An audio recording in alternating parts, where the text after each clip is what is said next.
یہی زبان جنت میں پہنچا سکتی ہے اور یہی زبان کی بے احتیاطی بندے کو دوزخ کی گہرائیوں میں پہنچا سکتی ہے۔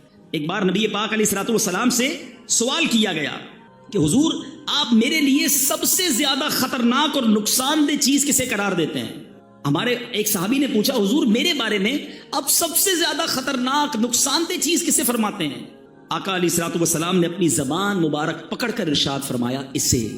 ذرا غور کیجئے، it's not a normal thing.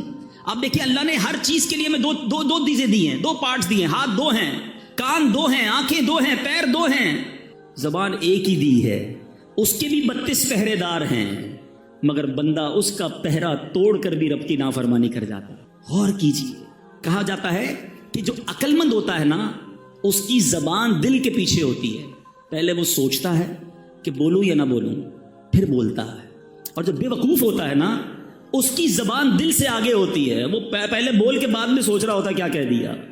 اللہ سلامت رکھے میرے شیخ طریقت ابیر اہل سنت کو، ان کا شاندار نعرہ ہے، مدنی چینل پر آپ نے سنا ہوگا، پہلے تولو بعد میں بولو، کیونکہ بولنے کے بعد آپ کئی بار پچھتائے ہوں گے کہ یار نہیں بولنا تھا، غلط بول گیا یار، اس کا دل ٹوٹ گیا، ناراض ہو گیا، جھگڑا ہو گیا، پارٹنرشپ ختم ہو گئی، ڈیل کینسل ہو گئی، گھر ٹوٹ گیا۔ یہ ساری چیزیں کس سے ہو رہی ہیں؟ یہ زبان سے ہو رہی ہیں۔ گھر میں جھگڑے، طلاقیں، جھگڑے، ناراضگیاں، غیبتیں، یہ زبان ہی تو ہے۔ اور اگر بندہ پہلے سوچ لیتا بولنے سے پہلے، قرآن کہہ رہا ہے اے ایمان والو اللہ سے ڈرو اور سیدھی بات کہو۔ اے میرے میٹھے اسلامی بھائیوں، وی ہیو ٹو انڈرسٹینڈ، اللہ نے یہ بہت بڑی نعمت دی ہے، زبان آفت نہیں ہے۔ زبان کتنی بڑی نعمت ہے، ذرا ایک تھوڑا سا 30 سیکنڈز کا پریکٹیکل سب مل کے کرتے ہیں۔ کہیے سبحان اللہ، زور سے کہیں یہ در و دیوار گواہ ہو جائیں، سبحان اللہ، کہیے الحمدللہ، اب کہیے اللہ اکبر۔ ہم سب کو 30 سیکنڈز نہیں لگے، ہم میں سے کسی نے ہتھوڑا نہیں اٹھایا، کسی نے کوئی بہت بڑا کام نہیں کیا، اپنی اپنی جگہ بیٹھے رہے ہم سارے۔ ود ان 30 سیکنڈز آپ کو اندازہ ہے آپ نے کیا کما لیا؟ ماشاءاللہ بہت بڑی تعداد میں اسلامی بھائی ہیں اور بڑے ویل آف لوگ بھی ہیں، مگر تھوڑا ایگزامپل سمجھانے کے لیے ہم جتنے لوگ بیٹھے ہیں نا، ہم سارے اپنی ویلتھ جمع کر لیں، سارے اپنے پیسے جمع کر لیں، جو اکاؤنٹ میں ہیں بینک میں وہ بھی جمع کر لیں۔ گھبرائیے نہیں، میں لے نہیں رہا، سمجھا رہا ہوں آپ کو۔ اگر ہم ساری اماؤنٹ ٹوگیدر کر لیں، کیا ہم اس بات کی اتھارٹی رکھتے ہیں کہ ان تمام کروڑوں روپے سے ہم جنت میں ایک درخت خرید سکیں؟ ہم میں سے کوئی اس قابل نہیں ہے، جنت تو ہماری اوقات ہی نہیں ہے نا۔ مگر سنو میرے رب کے وعدے، اللہ کے حبیب کی زبانی ہم نے سنے، جو ایک بار سبحان اللہ کہے اللہ اس کے لیے جنت میں درخت لگا دیتا ہے۔ ایک بار پھر کہو سبحان اللہ۔ جو ایک بار الحمدللہ کہے اللہ اس کے لیے جنت میں درخت لگا دیتا ہے۔ جو ایک بار اللہ اکبر کہے اللہ اس کے لیے جنت میں درخت لگا دیتا ہے۔ لک اٹ، کتنی بڑی نعمت ہے زبان۔ میں گھر بیٹھے کروڑوں نیکیاں کماتا رہوں۔ میرے آقا فرماتے ہیں بے شک اللہ تبارک و تعالیٰ نے ایک فرشتہ میری قبر پر مقرر فرمایا ہے، جسے اللہ عز و جل نے تمام مخلوق کی آواز سننے کی طاقت عطا فرمائی ہے۔ Look at the listening power of that particular angel۔ وہ فرشتہ جو نبی پاک کے روضے پر ہے، اس کو صرف انسانوں کی نہیں، تمام مخلوق کی آوازیں سننے کی جو طاقت ہے اللہ نے عطا فرمائی۔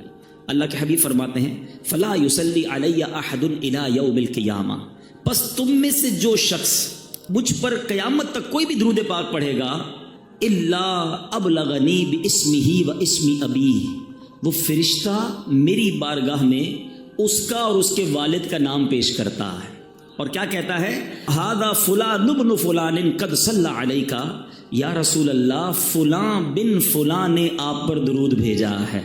اب اس حدیث کے بارے میں ذرا تھوڑا سا غور کیجئے گا، دو خوبصورت باتیں، ایک عقیدے کی بات اور ایک عشق کی بات۔ نبی پاک نے کیا فرمایا کہ میری قبر پر ایک فرشتہ، نبی پاک کے روضے پر آج بھی وہ فرشتہ موجود ہے، ادھر سے درود پاک پڑھے، فرشتہ مدینے میں وہ درود ہمارا سن لے گا۔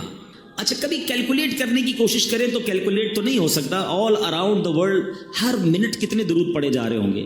کوئی امریکہ میں پڑھ رہا ہے، کوئی افریقہ میں پڑھ رہا ہے، کوئی یورپ میں پڑھ رہا ہے، عرب ملکوں میں، Pakistan, India, all around the world کدھر بھی کوئی درود پڑھے وہ فرشتہ سن لیتا ہے۔ اچھا ایک ہے سننا، لسننگ، اور دوسرا ہے ریکگنائز کرنا، پہچان بھی لینا۔ موبائل میں ہمیں کال آتی ہے، آج کل بڑے سافٹ ویئر آ گئے ہیں، یہ تو پتہ چل جاتا ہے کس کی کال ہے، لیکن یہ نہیں پتہ چلتا کہ اس کے والد کا نام کیا ہے۔ فرشتہ پڑھنے والے کی آواز بھی سن لیتا ہے اور جس نے درود پڑھا ہے اسے بھی پہچان لیتا ہے، اس کے والد کا نام بھی پہچان لیتا ہے۔ اب بڑی آسان سی بات ہے، آپ سب ماشاءاللہ پڑھے لکھے لوگ ہیں اور ویل آف لوگ ہیں، آپ کے گھر کے باہر ایک چوکیدار ہوتا ہے، ایک دربان ہوتا ہے، اور دنیا کا دستور ہے جو چوکیدار ہوتا ہے نا، اس سے زیادہ پاورفل بندہ اس گھر کے اندر ہوتا ہے، زیادہ اتھارٹی کا حاصل کرنے والا، زیادہ پاورفل وہ گھر کے اندر ہوتا ہے، باہر چوکیدار پیغام رساں ہوتا ہے۔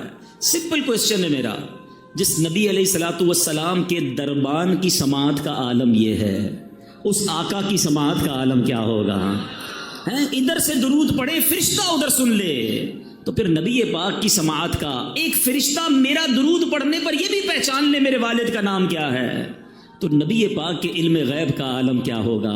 پھر ہم جو جھوم جھوم کر پڑھتے ہیں، درستی تو ہے کہ دور و نزدیک کے سننے والے وہ کان، یہ تو حدیث کی انٹرپریٹیشن ہے، دور و نزدیک کے سننے والے وہ کان، کان لعلے کرامت پہ لاکھوں سلام۔ اللہ نے نبی پاک کو کیسے کیسے کمالات سے نوازا، یہ بات تو ایک کلیریفیکیشن، ایک مسکنسیپشن بعض اوقات ہوتا ہے عقیدے کے حوالے سے ہو گیا۔ اب عشق والی بات، فرشتہ کیا کہتا ہے؟ یا رسول اللہ، فلاں بن فلاں نے آپ پر درود بھیجا ہے۔ دنیا میں جس کی ہم بڑی رسپیکٹ کرتے ہوں، بڑی محبت کرتے ہوں، جس کے بارے میں ہمارے دل میں بڑی عزت ہو، اور ہمیں کوئی آ کر بتائے کہ یار آپ کی ادھر بات ہو رہی تھی۔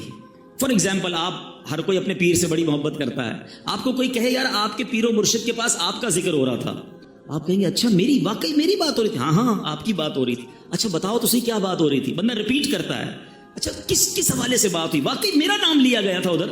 جس کی بھی آپ دنیا میں رسپیکٹ کرتے ہیں، اگر آپ کا ذکر اس کے پاس ہو، یو فیل ویری ویل، آپ کو بہت اچھا لگتا ہے، اور اچھی بات ہے یہ۔ سچ بتاؤ، ایک غلام کے لیے اس سے بڑی کیا سعادت ہے؟ میں ادھر درود پڑھوں، ادھر فرشتہ نہ صرف میرا نام بارگاہ رسالت میں پیش کرے، میرے والد کے نام کے ساتھ پیش کرے کہ آقا آپ کے فلاں غلام نے آپ کو یاد کیا ہے، آپ پر درود بھیجا ہے۔ خوش نصیب ہے وہ اسلامی بھائی جو روزانہ سینکڑوں بار، ہزاروں بار درود پڑھتے ہیں۔ ارے جس کا نام روزانہ سینکڑوں بار بارگاہ رسالت میں لیا جائے، بار بار نام لیا جائے، ارے کبھی تو نبی پاک فرمائیں گے کہ ہمارا غلام ہمیں روز یاد کرتا ہے، چلو آج اس کی بگڑی بنا دیتے ہیں، آج اس کی جھولی بھر دیتے ہیں۔ اور یاد رکھنا میٹھے اسلامی بھائیوں، ایک ہی نگاہ پڑھنے کی دیر ہے۔ نبی پاک نے اگر ایک بار توجہ فرما لی نا، شاعر لکھتے ہیں یاد رکھو اگر اٹھ گئی ایک نظر، یاد رکھو اگر اٹھ گئی ایک نظر، جتنے خالی ہیں سب جام بھر جائیں گے۔ آقا کی نگاہ پڑھنے کی دیر ہے تو درود پاک یہ آپ کے پاس گویا کارڈ ہے، انٹری کارڈ ہے۔ آپ جتنی بار چاہتے ہیں میرا نام بارگاہ رسالت میں لیا جائے، جتنی بار آپ چاہتے ہیں کہ سرکار کی بارگاہ میں میرا ذکر ہو جائے، آپ اتنی بار درود پاک پڑھ لیجئے، فرشتہ آپ کا نام، آپ کے والد کا نام آقا علیہ الصلوۃ والسلام کی بارگاہ میں پیش کرے گا۔ آئیے میں بھی نیت کروں اور آپ بھی نیت کریں، انشاءاللہ روزانہ کثرت کے ساتھ درود پاک پڑھیں گے۔ حضرت اسید بن حفیر رضی اللہ تعالیٰ کے بارے میں آتا ہے، ایک بار آپ سورہ بقرہ کی تلاوت اپنے گھر میں کر رہے تھے، آپ کے گھر کے باہر آپ کا بچہ چھوٹا سا وہ بھی بیٹھا تھا اور ایک گھوڑا بندھا ہوا تھا، وہ گھوڑا اچھلنے لگا۔ حضرت اسید کہتے ہیں میں نے تلاوت روک دی، گھوڑا بھی کام ڈاؤن ہو گیا، دوبارہ تلاوت کی، دوبارہ گھوڑا اچھلنے لگا۔ آپ کہتے ہیں مجھے ڈر لگا یہ گھوڑا بچے کو نہ تکلیف پہنچا دے، پھر میں نے قرآن پڑھنا روک گیا، پھر گھوڑا کام ڈاؤن ہو گیا۔ تھرڈ ٹائم کہتے ہیں میں نے تلاوت کی، پھر گھوڑا اچھلنے لگا۔ میں نے سوچا بچے کو اٹھا لیتا ہوں، باہر صحن میں جب بچے کو اٹھانے آیا، حضرت اسید کہتے ہیں میں نے آسمان کی طرف دیکھا، آسمان پر جیسے ابھی آپ کو فانوس نظر آ رہے ہیں، کہتے ہیں عجیب و غریب کمکمے فانوس تھے، لیمپس تھی، میں حیران ہو گیا، پورا آسمان بھرا ہوا تھا۔ میں بچے کو لے کر اندر آ گیا، صبح نبی پاک کے دربار میں گیا، آقا سے عرض کیا آقا رات بڑا عجیب معاملہ ہوا، میں تلاوت کر رہا تھا، باہر نکلا تو بڑا عجیب سما تھا آسمان پر۔ اللہ اکبر، سنیے نبی پاک نے کیا فرمایا۔ آقا فرماتے جس کا مضمون ہے اے اسید وہ فرشتے تھے جو تمہاری تلاوت سن کر زمین پر آ رہے تھے، اگر تم تلاوت جاری رکھتے تو صبح سارے شہر والے فرشتوں کی زیارت کر لیتے۔ یعنی تلاوت قرآن فرشتوں کا نزول کا سبب ہے۔ ہم لیکن کتنا تلاوت کرتے ہیں؟ آج بہت بڑی تعداد میں یہاں عاشقان رسول موجود ہیں، ہمارے پاس کتنی ساری چیزوں کے لیے ٹائم ہے۔ ارلی مارننگ ہم ویک اپ ہوتے ہیں، سب سے پہلا کام پہلے ہوتا تھا، لوگ دعا پڑھتے تھے، وضو کرتے تھے، نماز پڑھتے تھے، واش روم جاتے تھے۔ اب پہلا کام موبائل ڈھونڈتا ہے بندہ، موبائل ڈھونڈا، سب سے پہلے واٹس ایپ چیک کرنا ہے۔ اچھا واٹس ایپ میں بھی امپورٹنٹ میسج پہلے، کیونکہ اب تو بہت سارے واٹس ایپ ہیں، کچھ لوگوں نے مارک کر کے رکھے ہوتے ہیں ٹاپ پریورٹی، جو ای میل والے ہیں وہ ای میل پہلے کھولتے ہیں, بزنس گروپ الگ بنائے ہیں. امپورٹنٹ میسج مس نہ ہو جائے. ہماری لائف اسی کے گرد چل رہی ہے. جتنا امپورٹنٹ ہمارا کانٹیکٹ ہے, کسٹمر کی ای میل مس نہ ہو, فیملی کے میسیجز مس نہ ہو, کوئی بڑا زبردست ہمارا دوست ہے اس کا میسج مس نہ ہو, سب سے پہلے رپلائی دیتے ہیں اس کو. میں آپ سے پوچھنا چاہتا ہوں, آپ کو سارے پیغامات کی فکر ہے, قرآن کس کا پیغام ہے؟ قرآن اللہ کا پیغام ہے. کیا ہمارے پاس قرآن کے لیے ٹائم نہیں ہے؟ قرآن سیکھنے کے لیے ٹائم نہیں ہے؟ قرآن پڑھنے کے لیے ٹائم نہیں ہے؟ کیا میں اور آپ اللہ کو قیامت کے دن یہ جواب دے سکیں گے کہ مالک کریم بڑی بیزی لائف تھی, بزنس بھی تھا, فیملی بھی تھی, قرآن کے لیے ٹائم نہ ملا؟ نہ کرے میرے میٹھے اسلامی بھائیوں ایسا. ذرا غور سے سنیے گا, تورات شریف میں اللہ تبارک و تعالیٰ کیا ارشاد فرماتا ہے. فرماتا اے بندے, کیا تجھے مجھ سے حیا نہیں آتی؟ تو راستے میں چل رہا ہوتا ہے, تیرے پاس کسی بھائی کا خط آتا ہے تو تو راستے سے ہٹ کر بیٹھ کر اس کی ایک ایک حرف کو بغور پڑھتا ہے. آج واٹس ایپ آتا ہے, پہلے خط آتے تھے. آج آپ کو پراپر کوئی دوست کا پیغام آئے کتنا امپورٹنس دیتے ہیں. اللہ فرماتا ہے دوست کا خط آئے اس کا ایک ایک حرف بغور پڑتا ہے. قرآن میری کتاب ہے, میں نے تیری طرف نازل کی ہے, دیکھ اس میں کتنی تفصیل ہے, میں نے کتنی بار تجھے اس میں سمجھایا ہے کہ تو اس کے طول و عرض میں غور کرے, مگر پھر بھی تو اس سے اعراض کرتا ہے, پھر بھی اس سے منہ موڑتا ہے. کیا میرا مرتبہ, جملہ سنیے گا, اللہ فرماتا ہے کیا میرا مرتبہ تیرے نزدیک تیرے بھائیوں سے بھی کم ہے؟ اے میرے بندے, تیرے پاس تیرا کوئی بھائی بیٹھتا ہے تو تو اس کی طرف مکمل توجہ کرتا ہے اور اپنے دل کو مکمل طور پر اس کی باتوں کی طرف متوجہ کرتا ہے. اگر اس دوران کوئی شخص دوسرا بات کرے, آپ دونوں کی باتوں میں خلل پیدا کرے, آپ اسے روک دیتے ہیں, خاموش کر دیتے ہیں. اللہ فرماتا ہے اب جب کہ میں تیری طرف متوجہ ہوں اور تجھ سے کلام کر رہا ہوں تو تیری حالت یہ ہے کہ تیرا دل مجھ سے اعراض کرنے والا, مجھ سے دور ہونے والا ہے. کیا تو نے مجھے اپنے بھائیوں سے بھی کم مرتبہ سمجھ لیا ہے؟ سوچئے, قرآن سے دوری یہ اللہ سے دوری ہے, اللہ کے پیغام سے دوری ہے. میلاد ہم سارا سال منائیں, ضرور منائیں, مگر ہمارے ہی آقا تو قرآن لے کر آئے نا. سب سے بڑا معجزہ قلب مصطفیٰ پر نزول قرآن ہے, مگر آج ہم قرآن کو کتنا پڑھتے؟ کچھ نہ کچھ تو روز پڑھ سکتے ہیں. میں آج صرف 3 آیتیں آپ کے لیے لے کر آیا ہوں. میں صرف آج 3 آیتوں کی تلاوت کروں گا کہ آپ کے رب نے, میرے رب نے ہمیں کیا فرمایا. اندازہ ہوگا آپ کو کہ ایک آیت میں گویا حکایت کا, حکمت کا, رہنمائی کا سمندر موجود ہے. سنتے جائیے اور ایمان تازہ کرتے جائیے. اللہ قرآن میں فرماتا ہے یا ایھا الذین آمنوا اتقوا اللہ وقولوا قولا سدیدا. اب اس آیت ہے, اس کا ذرا ترجمہ سنتے ہیں. اے ایمان والو, اللہ سے ڈرو اور سیدھی بات کہو. اللہ کیا فرماتا ہے؟ اللہ سے ڈرو اور سیدھی بات کہو. اس میں علماء فرماتے ہیں کہ سیدھی بات کرنا, زبان کی احتیاط کرنا, اس میں ہمیں زبردست درس دیا جا رہا ہے. مگر آج ہم کیا کر رہے ہیں؟ ذرا غور کیجئے. اللہ کے حبیب علیہ الصلوۃ والسلام کیا فرماتے ہیں؟ اللہ کے حبیب فرماتے ہیں جب انسان صبح کرتا ہے تو تمام اعضاء زبان سے ریکویسٹ کرتے ہیں ہمارے بارے میں اللہ سے ڈرنا. اگر تو ٹھیک رہی تو ہم بھی سیدھے رہیں گے, اور اگر تو ٹیڑھی ہو گئی تو ہم بھی ٹیڑھے ہو جائیں گے. نبی پاک علیہ الصلوۃ والسلام کو اللہ نے کیسی اتھارٹی دی. ہم ساری چاہتے ہیں جنت میں جائیں, but nobody have guarantee to go in heaven. ہم میں سے کسی کے پاس یہ گارنٹی نہیں ہے کہ ہم جنت میں جائیں گے کہ نہیں. مگر دیکھو میرے رب نے اپنے حبیب کو کیسا اختیار دیا. اللہ کے حبیب نے گارنٹی دی ہے. سنو بخاری کی حدیث, میرے آقا فرماتے ہیں کہ اگر تم مجھے دونوں جبڑوں اور دونوں ٹانگوں کے درمیان والی چیز کی حفاظت کی ضمانت دو, میں جنت کی ضمانت دیتا. زبان کی اور شرمگاہ کی, یہ 2 چیزیں ایسی ہیں جس میں ہمیں احتیاط کرنی ہے. ایک اور حدیث پاک میں آقا فرماتے سب سے زیادہ جنت میں لے جانے والے عمل حسن اخلاق ہے, اللہ سے ڈرنا ہے. اور جہنم میں سب سے زیادہ لے جانے والا اگر کوئی عمل ہے تو وہ منہ ہے اور شرمگاہ ہے. یا تو پرائیویٹ پارٹس کا غلط استعمال یا اپنی زبان کا غلط استعمال. اللہ کے حبیب فرماتے سنو میرے نوجوانوں جو ٹیلی فون پر دیگر جگہ دوستوں میں بیٹھ کر گندی باتیں فحش گوئی کرتے ہیں, اللہ کے حبیب فرماتے ہیں جس کا مضمون ہے اس بندے پر جنت حرام ہے جو فحش کلامی کرتا ہے. یہ زبان بڑی آسانی کے ساتھ جہنم میں پہنچا سکتی ہے. خدا را سمجھیے, دیکھیں نا ایمان کا تعلق کس سے ہے. زبان سے کلمہ پڑھ لے کوئی شخص, ساری زندگی کفر میں ہو, کلمہ پڑھے دل کی تصدیق کے ساتھ, وہ کفر سے ایمان میں آ جائے گا. لیکن یہی مسلمان اگر کفریہ کلمہ بک دے, اللہ ہمارے ایمانوں کی حفاظت فرمائے. مگر یہ بے باکی، یہ جو ہے نا، جو منہ میں آیا بڑھ بڑھ کری جانا، بولی جانا، دوستوں کو ہنسانے کے لیے جھوٹ بولنا، لطیفے سنانا، چٹکلے سنانا، ہمیں اس لیے زبان نہیں دی گئی ہے. کہیں ایسا نہ ہو کہ کوئی ایسا جملہ زبان سے نکل جائے کہ اللہ ناراض ہو جائے اور جہنم مقدر بن جائے. پلیز، قرآن کہہ رہا ہے، اے ایمان والو، اللہ سے ڈرو اور سیدھی بات کرو.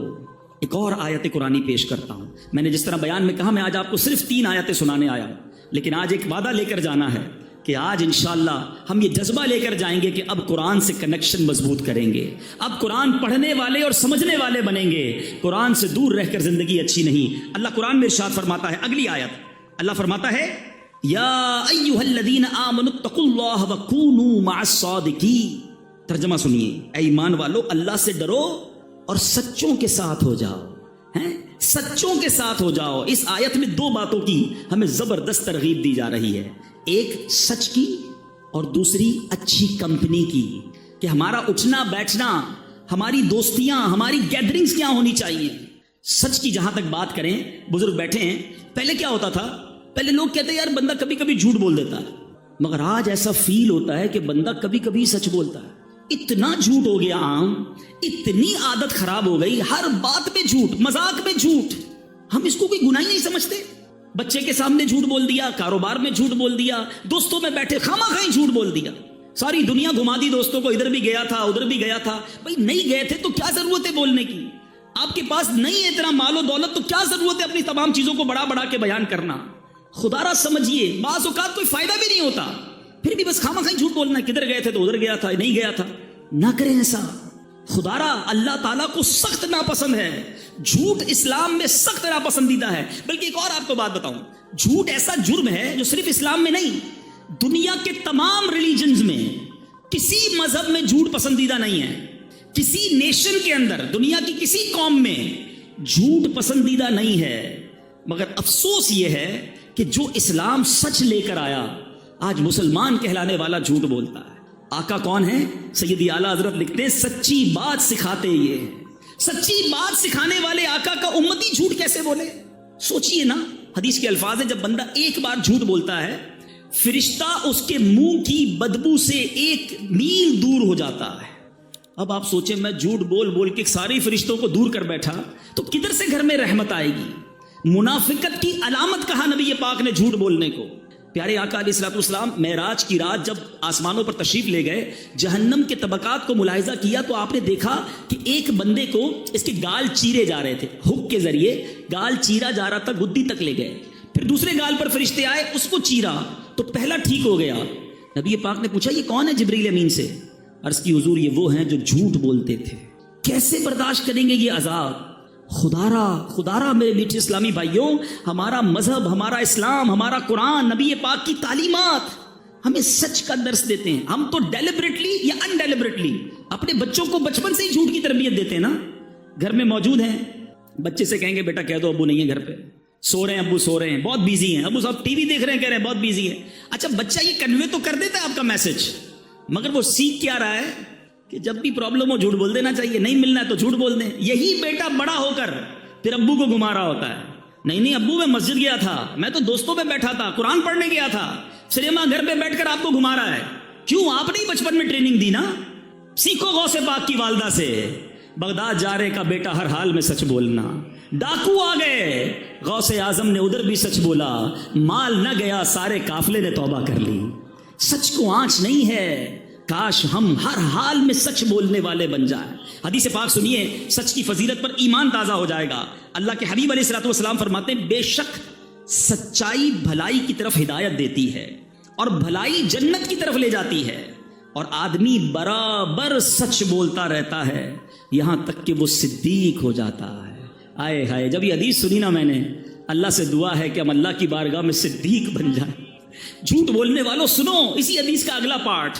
اللہ کے حبیب کہتے ہیں جھوٹ بدکاریوں کی طرف لے جاتا ہے اور بدکاریاں جہنم میں پہنچاتی ہیں، اور آدمی برابر جھوٹ بولتا رہتا ہے یہاں تک کہ وہ اللہ تعالیٰ کے نزدیک کذاب لکھ دیا جاتا. اس سے بڑا بدبخت کون ہے جو اللہ کی بارگاہ میں کذاب لکھا ہوا ہے؟ نہ کرے ایسا. آج سچی پکی توبہ کرے. آپ کو ایک اور بات بتاؤں، بہت سارے اسلامی بھائی دوست ملتے ہیں، جاننے والے ملتے ہیں، ڈاکٹر بھی ہو سکتا ہے یہاں بیٹھے ہوں گے، وہ بھی بتائیں گے آج کل بہت بڑی ایک پرابلم ہے ڈپریشن، نیند نہیں آتی، سکون نہیں آتا۔ آپ کو پتا ہے سچ جو بولنے والا ہوگا نا وہ پرسکون رہے گا، وہ ریلیکس ہوگا کیونکہ وہ سچ کہہ رہا ہے، اور جھوٹ بولنے والا آپ کو بہت مضطرب ملے گا، ٹینشن میں ملے گا۔ اس کی وجہ بھی ہے نا، لاجیکلی وجہ بھی ہے۔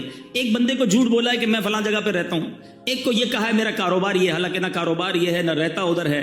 آفس میں جو جاب کرتے ہیں انہوں نے اپنی نانی مار دی ہے آفس میں، ایک بار بیمار بتایا، دوسری بار انتقال بتا دیا۔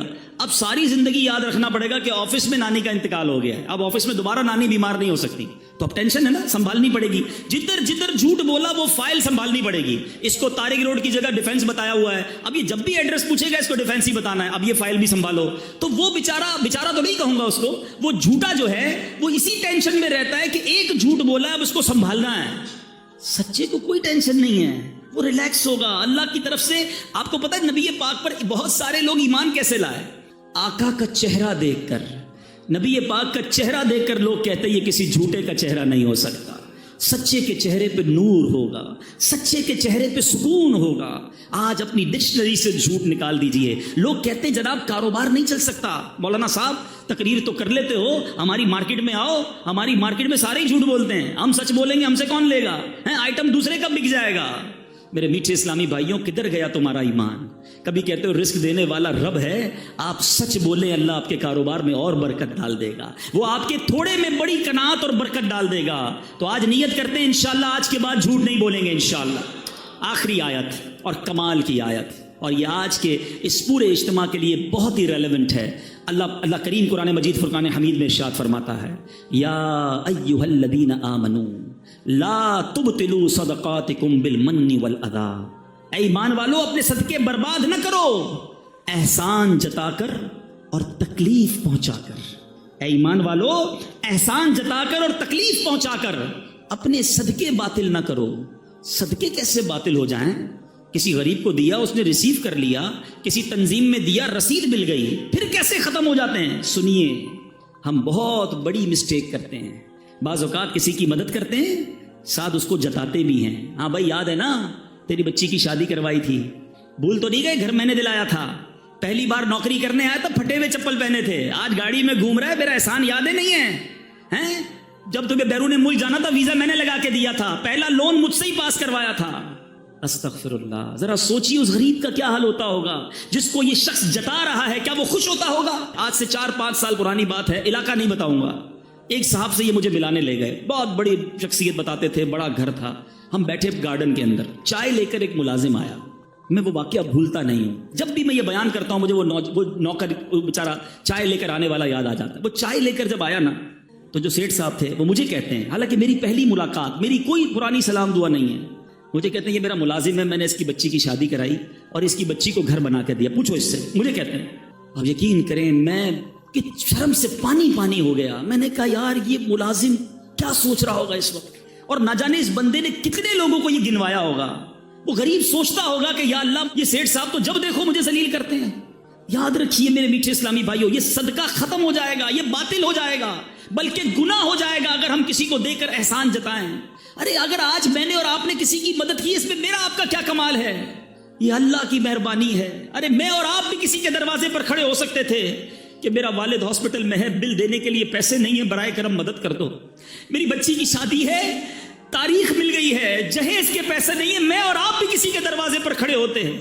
اگر آج اللہ نے مجھے اور آپ کو دینے والا بنایا تو ہم احسان جتائیں گے، ہم کوئی اپنی بڑائی بیان کریں گے؟ ارے اللہ کا شکر ادا کیا کرو، خدا کی قسم جس کو رب نے دینے والا بنایا وہ زکات دے، ساتھ سجدہ بھی کرے کہ مولا تیری مہربانی، تو نے دینے والا بنایا۔ آج لوگ میرے پاس آتے ہیں، میں انہیں دیتا ہوں، اللہ یہ تیری مہربانی، میرے اندر کوئی کمال کوئی ہوشیاری نہیں۔ آج صدقے دے کر خیرات دے کر نام چاہیے، اعلان چاہیے، یاد رکھو یہ برباد ہو جائے گا۔ جو لوگوں کو دکھانے کے لیے صدقہ کرتے ہیں، لوگوں کو دکھانے کے لیے عبادت کرتے ہیں، وہ صدقہ قبول نہیں ہے۔ میں جانوں، میرا رب جانے، اگر کسی کے ساتھ مہربانی کی سچ بتاؤں، جو ادارے، جو غریب لوگ، جو تنظیمیں ہماری زکات لیتی ہیں نا، یہ محسن ہیں ہمارے، ان کا شکریہ ادا کرو کہ یہ مال کا میل لے کر جاتے ہیں ہمارے، مگر ہم صدقہ دے کر احسان جتائیں۔ اور پھر ایک اور غلطی جو کرتے ہیں ہم ہے، قرآن کہتا ہے تکلیف پہنچا کر. اچھا یا تو احسان جتائیں گے یا ایکسپیکٹیشن ہوگی کہ یار صدقہ دیا ہے, گھر بنایا, اب دعوت تو کرے گا نا میری. عجیب آدمی ہے, مجھے سے قرضہ لیا, نکلا سامنے سے سلام بھی نہیں کیا. یہ کیا ہے؟ آپ کی کوئی ایکسپیکٹیشنز ہیں, آپ ان سے کچھ بدلہ چاہتے ہیں کہ آپ نے مدد کی ہے تو یہ آپ کو بدلے میں کچھ دیں. پھر آپ نے اللہ کے لیے کیا کیا؟ عمرے پر بھیجیں گے, حج پر بھیجیں گے, دیکھو بھائی ہر چکر پہ میرا نام لینا, میرے ابو کے نام کا عمرہ کرنا, وہاں جا کے فون بھی کرنا, میسج بھی کرنا. ارے اللہ کے بندے, آپ یہ کیا کر رہے ہیں؟ آپ بھول جائیں دے کر. آپ جانے, آپ کا رب جانے, وہ کچھ بھی نہ کرے نا عمرے پہ جا کر, ہر قدم پر آپ کو نیکی ملنی ہے. اللہ کی رضا کے لیے کام کرنا سیکھیے میرے میٹھے اسلامی بھائیوں. بہت ساری بڑی تعداد میں یہاں پر اسلامی بھائی ہیں. میں سب سے ایک کوسچن آج چھوڑ کے جانا چاہتا ہوں, میں بھی اس کے بارے میں غور کروں. ایسی کتنی نیکیاں ہیں میرے پاس اور ایسی کتنی نیکیاں ہیں آپ کے پاس جو فقط میں جانوں اور میرا رب جانے. اپنے بارے میں چیک کر لو, ہم سارے چیک کر لیں. پہلے ایک بات بڑی مشہور تھی, نیکی کر دریا میں ڈال. آج تو نیکی کر اور فیس بک پہ ڈال. یہ سوشل میڈیا نے ہم کو کہیں کا نہیں رکھا ہے, ہر چیز لوگوں کو بتانی ہے. چھپ چھپ کر کیے جو کام وہ بھی لوگوں کو بتانے ہیں. خدارا نکل آئے اس سے. کیوں بتاؤں کہ میں نے کتنے عمرے کیے, کتنے حج کیے, کتنے روزے رکھے؟ اگر کوئی تہجد پڑھتا ہے بڑی بات ہے, مگر بتانے کی جلدی کیوں ہے؟ نہ کریں ایسا. پرانی 15 سال پرانی نیکیاں لوگوں کو یاد ہیں. کل جھوٹ بولا تھا یاد ہے, آج صبح آنکھوں نے حرام دیکھا وہ یاد, اس پر توبہ کر لی آپ نے؟ جو آپ لوگوں کو بتا رہے ہیں کہ میں نے اتنے سال پہلے حج کیے اور عمرے کیے اور مسجد بنائی اور فلاں بچیوں کی شادیاں کرائیں. خدارا اپنی نیکیوں کو چھپانا سیکھیے. اخلاص کی تعریف پتہ ہے کیا ہے؟ علماء فرماتے ہیں اخلاص کی ڈیفینیشن یہ ہے کہ جس طرح بندہ اپنے گناہوں کو چھپاتا ہے. آپ میں سے کوئی ہے جو چاہے میرے گناہ لوگوں کو پتہ چل جائیں؟ کل میں نے یہ گناہ کیا, یہ غلطی ہو گئی, کوئی نہیں چاہتا, چھپاتے. فرمایا جس طرح گناہ کو بندہ چھپاتا ہے اس طرح اپنی نیکیوں کو چھپائے. اللہ کرے کہ یہ عادت نصیب ہو جائے. اللہ کرے کہ اللہ کی رضا کے لیے عبادت کرنا نصیب ہو جائے. یہ میلاد بھی جو ہے نا بہت اچھی بات ہے, ضرور منانا چاہیے. یہ میلاد بھی اللہ کی رضا کے لیے ہو. اگر اس لیے میلاد منایا کہ لوگوں میں واہ واہ ہو, ثواب نہیں ملنا. اور اس لیے ہو کہ اللہ راضی ہو جائے, اللہ کے حبیب راضی ہو جائیں, ان کا چرچا اور بلند ہو, آپ کی مال میں, کاروبار میں برکتیں شروع ہو جائیں گی, مگر نیت اچھی ہو. اب آخری بات, شیطان اتنا مردود ہے. ابھی میں جو بیان کر رہا ہوں نا, اب اس بیان کے دوران بھی شیطان جو ہے وہ خیال یہ لا رہا ہوگا کہ یار یہ صحیح کہہ رہے ہیں, وہ فلاں بندہ ہے نا وہ بڑا ہی لوگوں کو دکھا کر چندہ دیتا ہے, فلاں جو ہے نا وہ بڑا ریاکار ہے, دکھلاوے والا. ہمیں کوئی اور یاد آ رہا ہے, بیان سن رہے ہیں, بندہ کوئی اور یاد آ رہا ہے. اور اللہ کے بندوں, ہمیں کسی اور کے بارے میں نہیں سوچنا, اپنی اصلاح کرنی ہے. اپنے بارے میں سوچیں کہ میرے اندر اگر یہ ہے کہ میں دوسروں کو بتاؤں میں کیا کیا کرتا ہوں, تو پھر اپنا علاج کرے. دوسروں کے بارے میں وی ہیو نو پیرامیٹر. اگر مثال کے طور پہ کوئی بندہ چندہ دیتے وقت, نیکی کرتے وقت لوگوں کو بتاتا ہے, کوئی ہمارے پاس پیرامیٹر نہیں ہے کہ ہم کہیں کہ یہ ریاکاری کر رہا ہے, یہ دکھلاوا کر رہا ہے. وہ جانے, اس کا رب جانے. انما الاعمال بالنیات. مثال دیتا ہوں, ادھر آ کر کوئی بندہ اعلان کرتا ہے کہ بھائی میں 1 لاکھ روپے مسجد میں دیتا ہوں.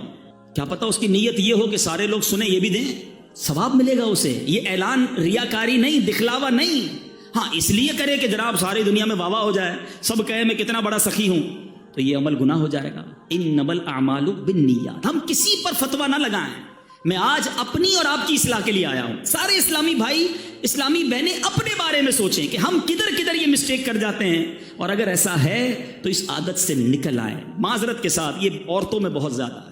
کسی رشتہ دار کی مدد کر دی, اب گھما پھرا کے کسی بھی طریقے سے, کسی بھی بہانے سے اس کے سامنے یہ بات, یا تو اس کے سامنے کرنی ہے, اس کی پیٹھ پیچھے کرنی ہے کہ ہم نے جناب اس کا یہ کام کر دیا.